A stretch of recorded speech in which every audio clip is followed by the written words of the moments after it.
почитувани представници на медиумите, почитувани граѓани на Република Македонија. Нашите граѓани осиромашуваат, државата ни се задолжува, а функционерите во владата бесрамно трпаат десетици милиони евра.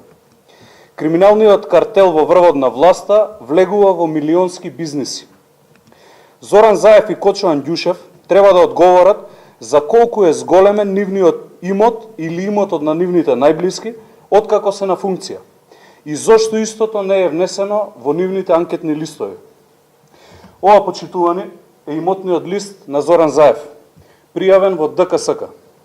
Податоците во истиот се непроменети откако Заев е стапнат на функцијата премиер.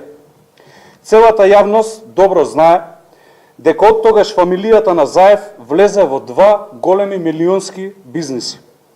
За само 20.000 евра, или цена колку што чини една гарсонјера, Заеви го купија струмичкиот конфекцијски гигант Герас Цунев, а малку подоцна влегоа и во бизнисот со марихуаната. Дополнително јавноста гледаше како Заев вози мотор од 30.000 евра, кој што исто така го нема во неговиот анкетен лист.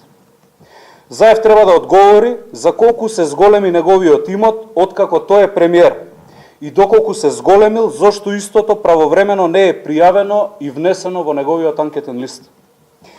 Вториот човек на картелот, господинот Кочо Андјушев, кој за 4,8 милиони евра ја продаде својата фирма за трговија со струја ЕДС на грчкото електростопанство, се уште исто така го нема внесено тоа во својот анкетен лист.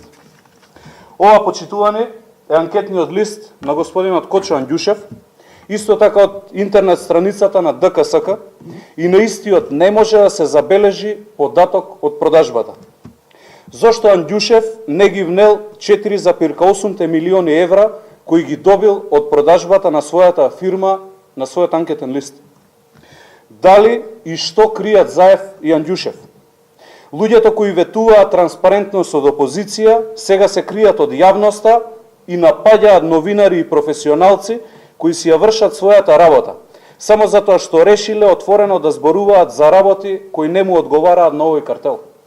Почитувани, криминалниот картел континуирано го зголемува својот имот.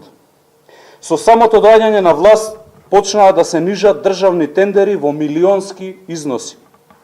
Веднаш по преземањето на функцијата вице-премиер, фирмата Фероинвест во собственост на Кочо Андјушев доби 2,8 милионски тендер од АД Елем, а исто така со одлука на влада беше укината царината за јонско-литиумски батерии, кои што знаеме дека во Република Македонија единствено ги користи фирмата на Кочо Андјушев. Почитувани, државата ни е претворена во сервисен центар за бизнисите на овој картел. Институциите работат за картелот на власт, а не за нашите граѓани. Картелот ни ја зароби државата. Бенефит од тоа имаат само картелот и луѓето кои што се блиски до овој картел. Граѓаните се тие кои ги плаќаат бенефитите кои ги ужива картелот.